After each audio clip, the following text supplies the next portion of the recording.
What's up, y'all? It's your boy JTMM, aka JustTenMoreMinutes, aka the Freakin 10, back again with Sabaton history. And this one, the last battle. Now, again, as you see, it says the strangest fight of World War II. That's what drew me to this song. And hearing it yesterday, man, there's the melody, the beat, everything on that song, I just loved. It hit differently. Gave me that classic Sabaton feel that I think the song before, or past couple of songs, just haven't given me that same feeling. I liked them, but they weren't that feeling that I normally get from Sabaton. This one nailed it. So I'm curious to see why they call it that. Let's figure out why. Wait. In World War II, Germans and Americans fighting together? Oh, yeah.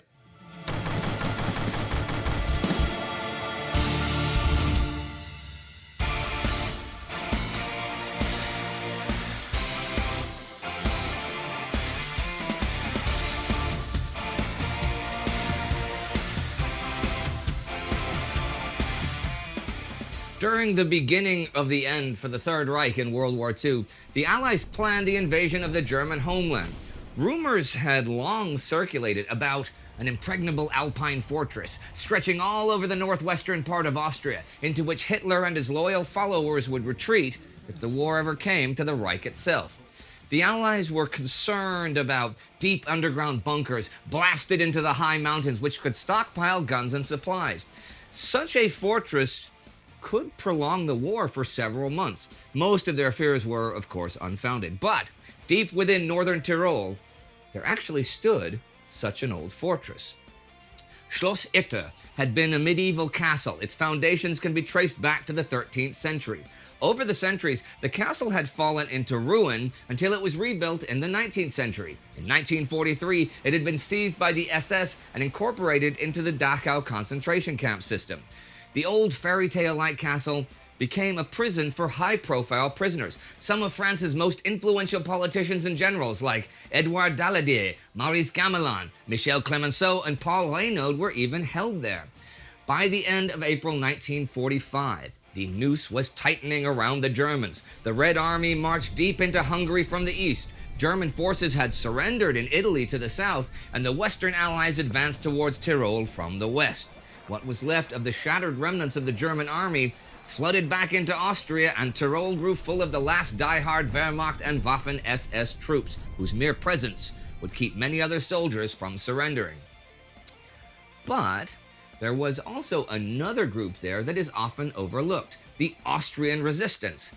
After the Anschluss in 1938, there had always been a number of native Austrians who stood against the Nazis. For many years, they could only offer passive and non-violent opposition. But with the Allies just a few miles away, they could finally act. They provided valuable intelligence about the German defenses and directed the army spearheads through the Inn River Valley. But their most important goal was to protect the Austrian citizens from bloody reprisals by the SS. Already people were hanging white flags and Austrian flags out from their windows, and the SS did not hesitate to open fire on these defeatists. The mood inside Castle Itter was dark.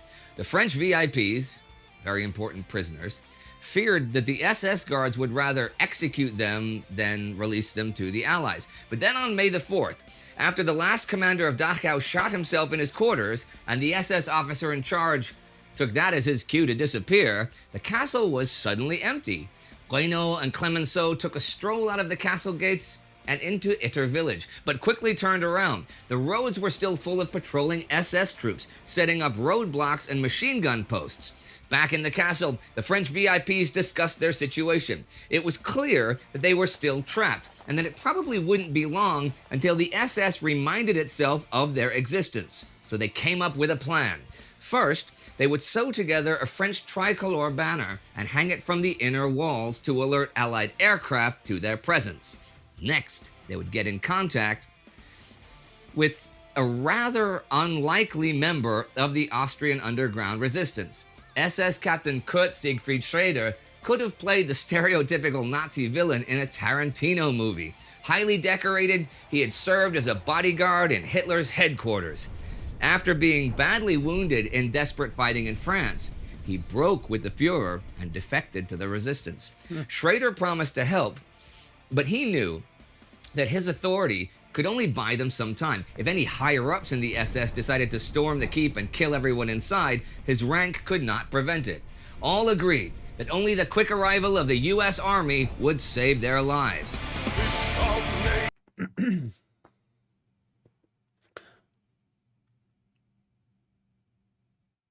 That's fascinating. Like, I'm processing this last, 4 minutes to find out, by the way, that castle is beautiful. But to sit here and find out about, someplace like that where essentially they were alone, right? I mean, they just said that the leaders of that prison disappeared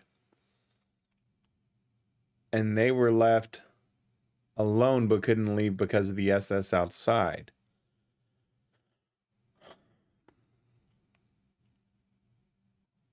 Wow.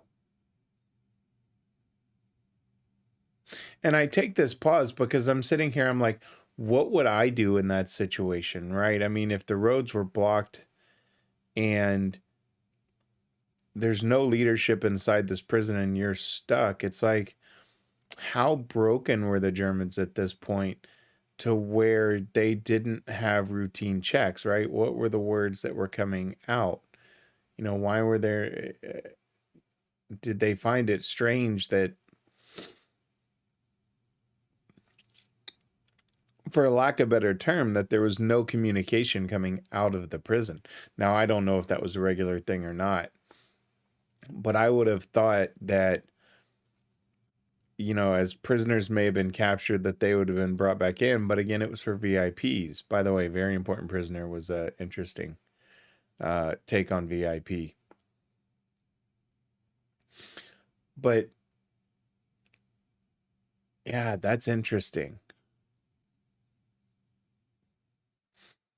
And then to find out about, this gentleman that defected and went with the resistance. I think it was Schrader. Another interesting point. This is strange. I mean, just in the sense of, so here's the thing about history that always gets me. There's moments in history where the stars align and just absolutely weird things happen, where it's that perfect alignment of the stars that,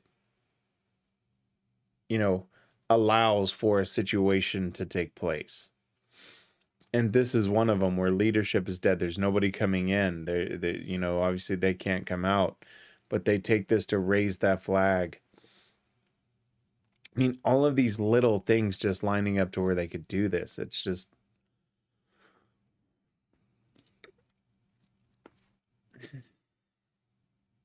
it's fascinating. And I do these, I'll give you just a little sense of something real quick. I do these first thing in the morning. It's 3:56 a.m. on Valentine's Day. By the way, happy Valentine's Day.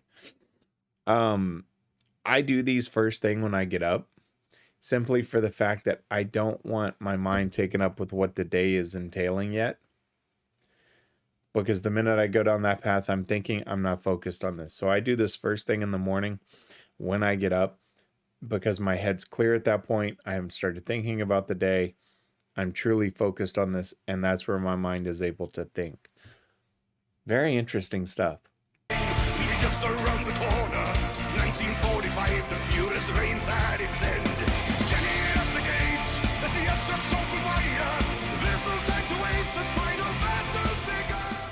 They sent out the Czech cook to establish contact, but halfway to the American lines, in the town of Vergo, he was nearly caught by a patrol, but being pulled into a nearby house saved his life. His savior was Major Joseph Gangel. Gangl was a career soldier in the Wehrmacht since 1935. From the war's beginning to Stalingrad, Normandy, and Bastogne, Gangl had seen everything, but he too had returned a disillusioned man, and like Schrader, chose to betray his oath to the Nazis.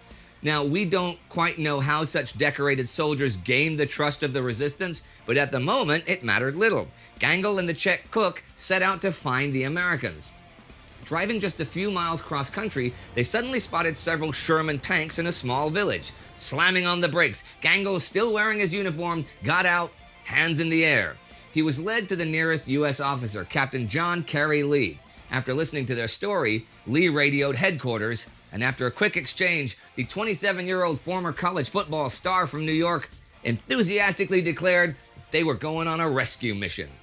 Lee's unit was part of the 12th Armored Division, which now, after Hitler's death, was not quite as enthusiastic as their captain to risk their lives fighting die-hard Nazis in the final hours of the European War.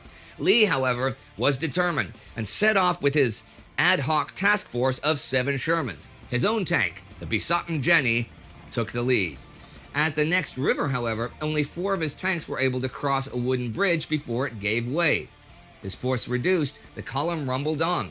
Arriving in Wörgl, they were warmly received by the Austrian resistance and joined by a group of German soldiers loyal to Gangl. Although the Waffen-SS had left Wörgl, Lee left 2 of his tanks behind to support the resistance in case they came back. The 2 remaining Shermans, Besotted Jenny and Boschbuster, moved on with the Germans in tow. Close to Itter village, they had to cross another bridge, which had already been wired with explosives. Lee ordered Boschbuster to stay behind and guard their only route back. Without further incident, Besotted Jenny and around a dozen American and German soldiers arrived at the castle gates. While the men went inside, Lee ordered Besotted Jenny to turn around to block the entrance. In the castle, perhaps one of the most unlikely scenes of the war took place. An American Army captain, a Waffen-SS officer, and a German Army major made a plan to defend French hostages from loyal Nazis in a medieval Austrian castle. I know. Okay. Schrader reported... I'll stop it there. Now I understand the title. It's kind of like the joke, you know, a priest or rabbi, whoever, you know, a U.S. soldier, a SS officer, a German major walk into a castle. Wow. Okay. It holds its title very well. Seeing several Waffen-SS trucks moving around carrying anti-tank guns. Lee, knowing that American reinforcements were on their way, ordered the French prisoners to seek shelter in the keep while the soldiers took guard at the castle walls. They were only lightly armed with rifles and submachine guns, but the firepower of Besotted Jenny would give them a chance. Lee went to bed, but it would be a short night. At 4 a.m., he awoke to the sound of gunfire. A German MG-42 was firing at the gatehouse, and Jenny's .50 caliber was answering. Tracer rounds were flying through the dark as the men on the western wall suddenly spotted SS men carrying grappling hooks. The SS was clearly looking for a way in, but the fire from the defenders had spoiled their plans so far. Gangl, Schrader, and their Castle Krauts kept them at bay, firing from the upper floors while the Americans defended the gatehouse. Trust between the Germans and Americans had been shaky at best, but now none of them would survive if the SS got in.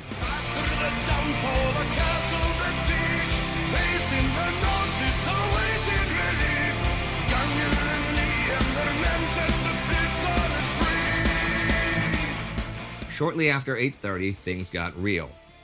They spotted a 20mm anti-aircraft cannon and an 88mm gun northwest of the castle, with truckloads of Waffen-SS soldiers arriving. The first 88 shells smashed into the castle, and the whole structure shook. Then a staccato of 20mm shells began blasting small gaps into the walls. Things went from bad to worse. Besotted Jenny rocked violently backwards. Seeing fire spurting from the engine access grills, the crew jumped out of the burning Sherman tank just in time before a second anti-tank shell sealed its fate. With their chances of survival now seriously reduced, the French VIPs took up arms and joined the defenders at the gatehouse. The elderly Reynaud, France's prime minister early in the war, fired his MP40 through the open window, and Gangel ran over to help. But he didn't get far. The man who had seen the European part of the war from the beginning to its final battle was killed by a sniper. With more 88mm rounds smashing into the castle walls, however, there was no time to mourn him. Waffen-SS soldiers were moving up the slopes, pressing home the attack. With the radio blown to pieces, Schrader directed Lee to the castle telephone.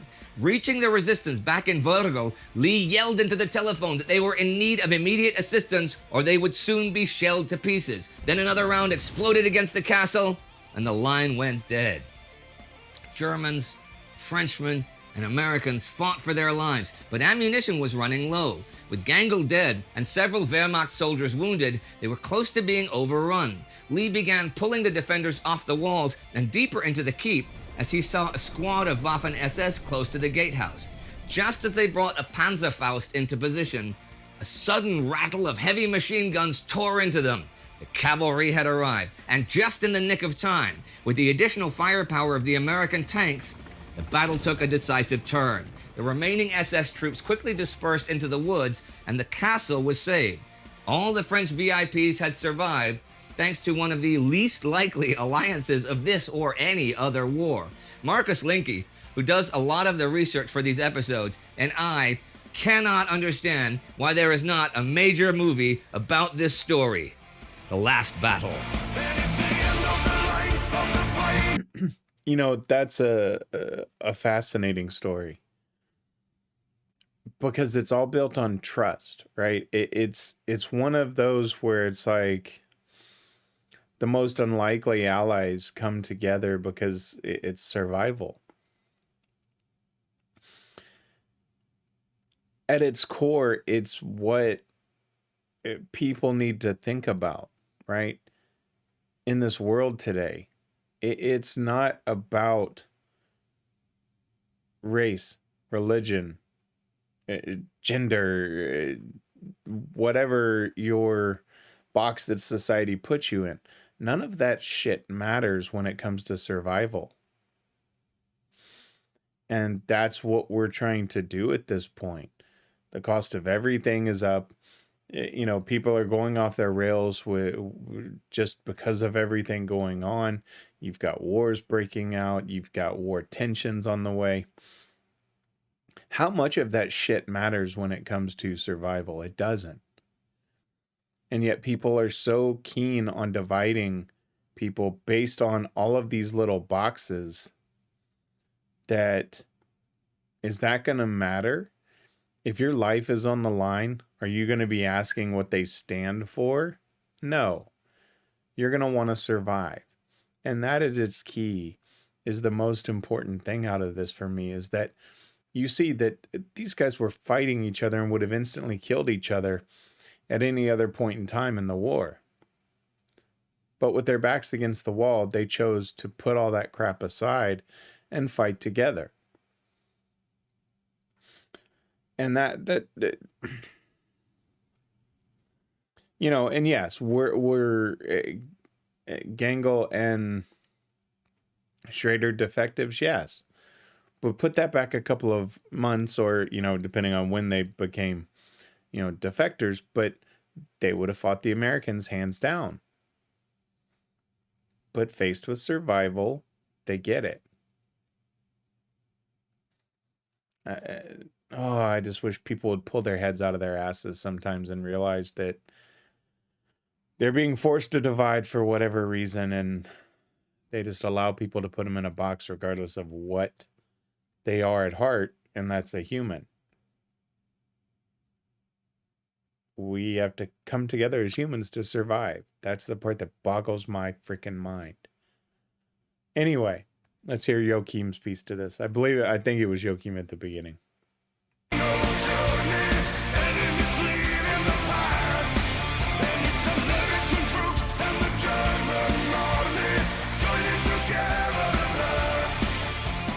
So I understand why you would pick this, but I'm surprised how'd you discover this?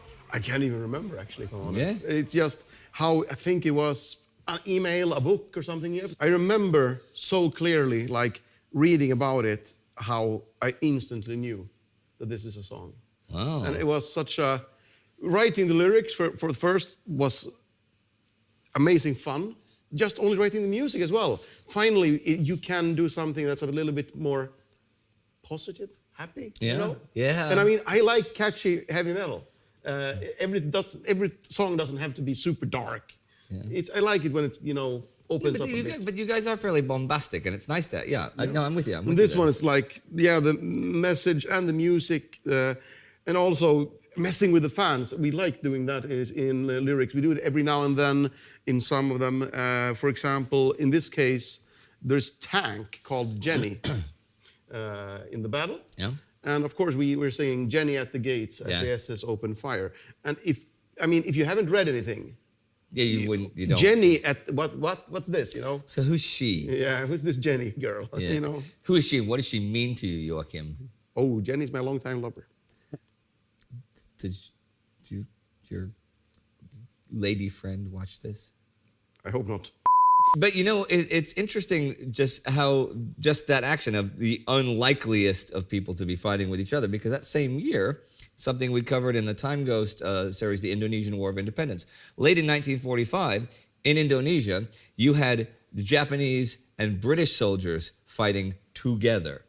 It was the weirdest thing to read that. I'm like, get the fuck out of here. British and Japanese fighting together. And 1945 was one crazy ass year. Yep.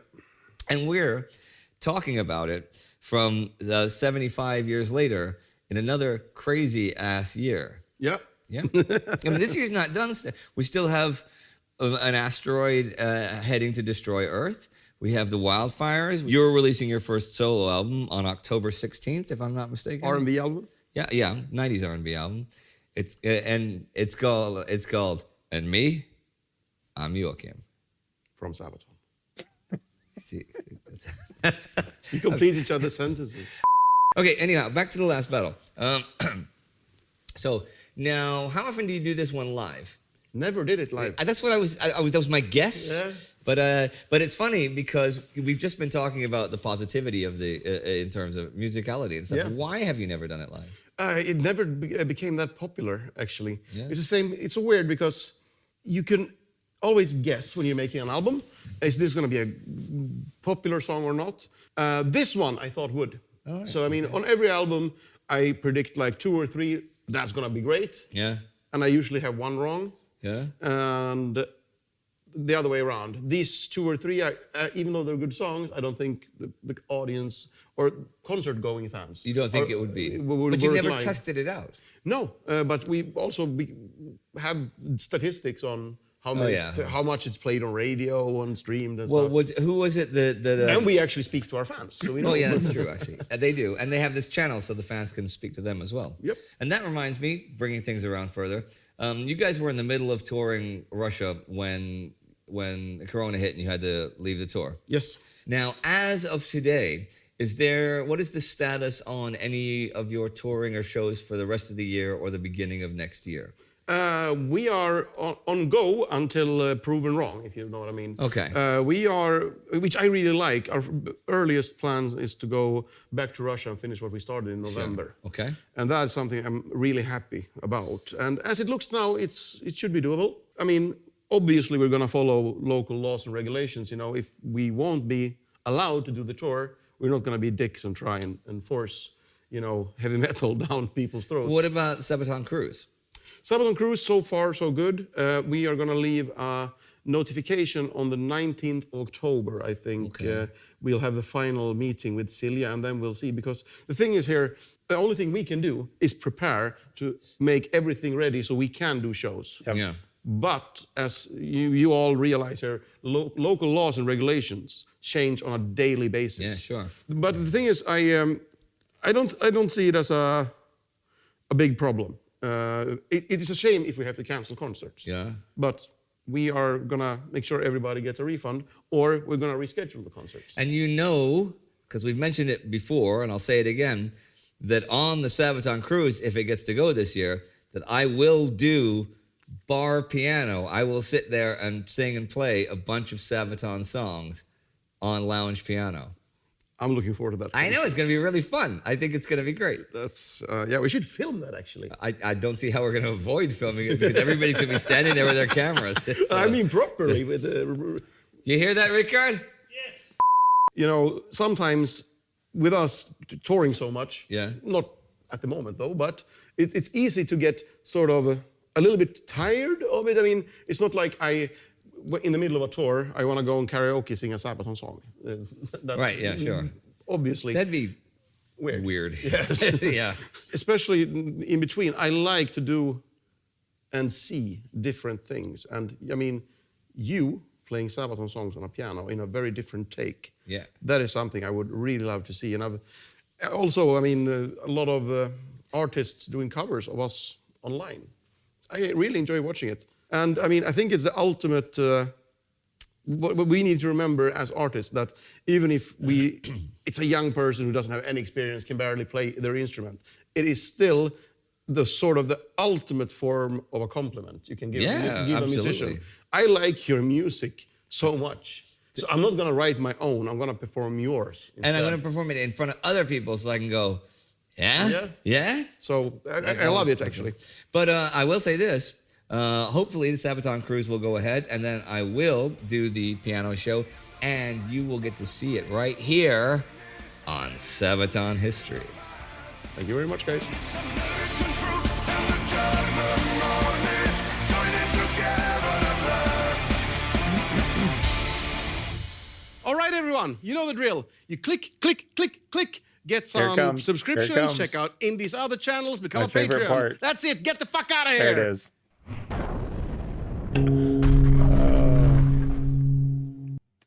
You know, I also enjoy their banter, right? You can tell that they actually get along. They just click really well. I mean, the pairing of those two was meant to be. And it's one of those stars align, right? Who would have ever thought that you'd have a band singing about history, that then a historian gets involved and they tell the stories? It's brilliant. It's absolutely brilliant and so enjoyable, you know, to cover something like this and then have kind of that lighthearted banter back and forth and those types of things to kind of end it on that positive note. I mean, the whole song, it catches me off guard a little that this isn't more popular. Because the song itself, and that may be what I really liked about it, is it had that feeling of not happiness, but of hope. And it gave off a different vibe than a lot of songs. And Joachim said it best, right? I mean, not every song has to be dark. And this is one that wasn't. I mean, it just had that upbeat. It had just a positive feeling. Yeah, how can you not like that? Great story. Another great history. We'll see what I come up with tomorrow. Until then, always remember, y'all know who I am and what I'm about. JTMM. Like, subscribe, and share. I'm out.